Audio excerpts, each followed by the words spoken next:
This is a download from the BBC. For more information and our terms of use, go to bbcworldservice.com/podcasts.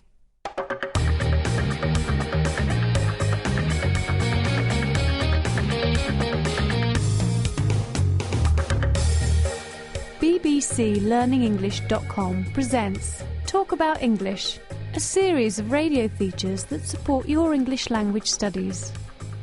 This week we hear the first in our series, Better Speaking, presented by Callum Robertson and featuring interviews with Richard Hallows. This series, Better Speaking, is all about how you can become a fluent, confident speaker of English. In the programmes, we'll be hearing from learners of English from around the world, and also from someone who specialises in teaching speaking, trainer Richard Hallows. Do you know, some students do have this confidence, and they're the students who really make the most progress and become, the good speakers of English. The students who really don't progress so quickly are students who, they worry about making mistakes so much, it stops them really communicating and making that progress. And there'll be more from Richard Hallows later in the programme. But first, we hear from learners. What do you find most difficult about speaking English? We ask speakers from around the world. My difficulty is the grammar, because I didn't know to speak about past, present and future. Now sometimes you want to say something, but it's hard to say in English. You got the words, but it's hard to change it to English words. So sometimes it's difficult to say everything what you want to say. I don't like to speak English because I'm afraid that I will make mistake and people will laugh on me.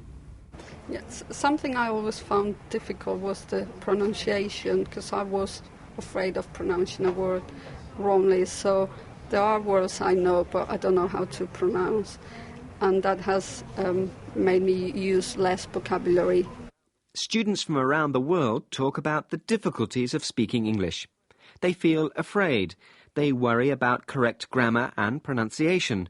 Sometimes they can't find the right word. If these are your worries too, then you're not alone. Here at the BBC, we often get letters and emails from learners asking for advice. This one came from Jinping in China. I have learned English for almost 15 years. I have no problem with reading and listening, but speaking has always been a problem for me, because when I was at school, we always focused on grammar, vocabulary and exams. Now I really want to improve my spoken English to a new level, achieve that free speaking in the near future. Do you have any good suggestions on how to achieve this? I will try anything which can help me achieve this. Jinping asks if we have any good suggestions to help her improve her spoken English. And over the next few weeks in Better Speaking, we'll be coming up with a few ideas.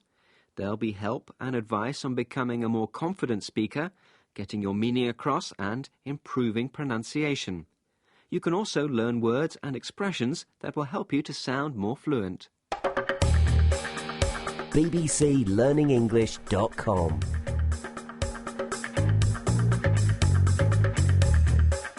Helping us on the journey towards better speaking is teacher and teacher trainer Richard Hallows. Hello, Richard. Hi, Callum. Tell us, what do you think makes a good speaker of English as an international language? Well, I think there are lots of things, but most importantly, you've got to have a good range of vocabulary and grammar. You need to know lots of words. The more words you know, the better, obviously. And similarly with grammar, the more grammar you have, the better you can explain yourself. And what other points? OK, thinking about words. Now, which words go with which words? For example, knife and fork. Yeah, these words go together. Hopefully this programme will help listeners speak more fluently, not more smoothly. We say speak fluently. So English is often made up of expressions, words, groups of words that go together. Exactly. We also need to think about pronunciation. Now, learners of English often worry about speaking like a native speaker. I think this is important, that they should realise this is not the way you need to speak. Most of the time our listeners are speaking to other non-native speakers of English, so they need to be intelligible to those people. It's not necessary to have a native accent. So you just need to speak so you can be understood without difficulty, rather than sounding like a British gentleman or a British lady or something like that. Exactly, yeah. And when we're speaking, sometimes maybe we need time to think about what we're saying. Rather than having a silence when you're speaking, you might like to say, In fact, I do this quite a lot when I'm speaking. And this helps you sound very natural and keeps the listener listening. So it's not bad English? Not bad English at all. It's very good English. And very natural. Making you feel more, perhaps, confident when you're speaking also.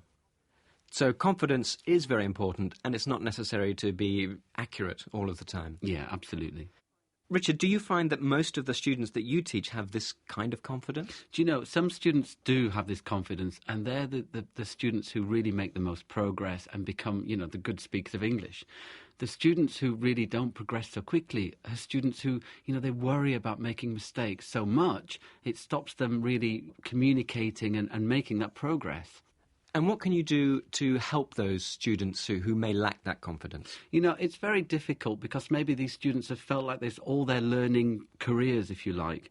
I sometimes tell students to sometimes think about focusing on fluency when they're speaking. And maybe if they want to focus on accuracy, thinking about that for maybe 10 minutes or something. So you're in the pub in the evening and I think, OK, for the next 10 minutes, I'm going to really think about my grammar or really think about my vocabulary. And at the end of that 10 minutes, relax, have a good time and enjoy speaking. Now, that's good advice, but sometimes in a conversation it can be difficult to be fluent because you don't know what the word is for what you're trying to say. How can students deal with that? Of course, this happens with all students, I think, unless you're very high level. I think the answer here is to not spend a very long time searching for that word. Don't sit there in silence. It's really boring for the person listening. You need to think of another word to express what you want to say. Or maybe the answer is a different grammar structure, but need to think around what you want to say and express yourself in a different way. So different words which have the same meaning? Yeah, and if it's not perfect, it doesn't matter. It's all about communicating. So as long as people understand what it is you're trying to say, it doesn't really matter if you get exactly the right word or not if you can't find it. Exactly, yeah. And is there anything else that's a final piece of advice on this subject? Well, I think really key is, you must enjoy speaking. It's not an exam. It's just about communicating. And if you enjoy it, you will be so much better. So, Richard, to summarise those points, the first point? The first point is think about speaking accurately some of the time, and then some of the time let yourself go, relax, enjoy, communicate. And the advice about vocabulary, if you can't think of the right word? Don't spend a long time searching for that word and having big silences in the conversation. It's horrible. Rather, think of another word. And the final piece of advice? Enjoy speaking English. It's fun. Richard Hallows, thank you very much. Thank you. And if you didn't quite catch all those tips, don't worry. Here's a chance to hear them again.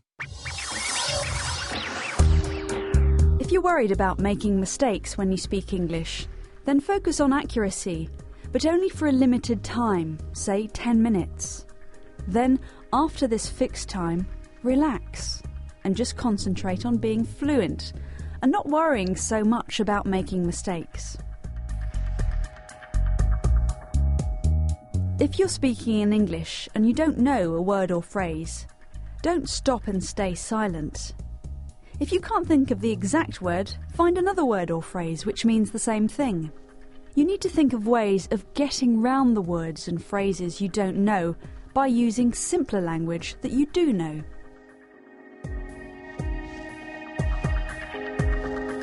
The key to increasing your confidence and therefore becoming a better speaker of English is to relax and enjoy yourself. Remember that speaking foreign languages should be fun.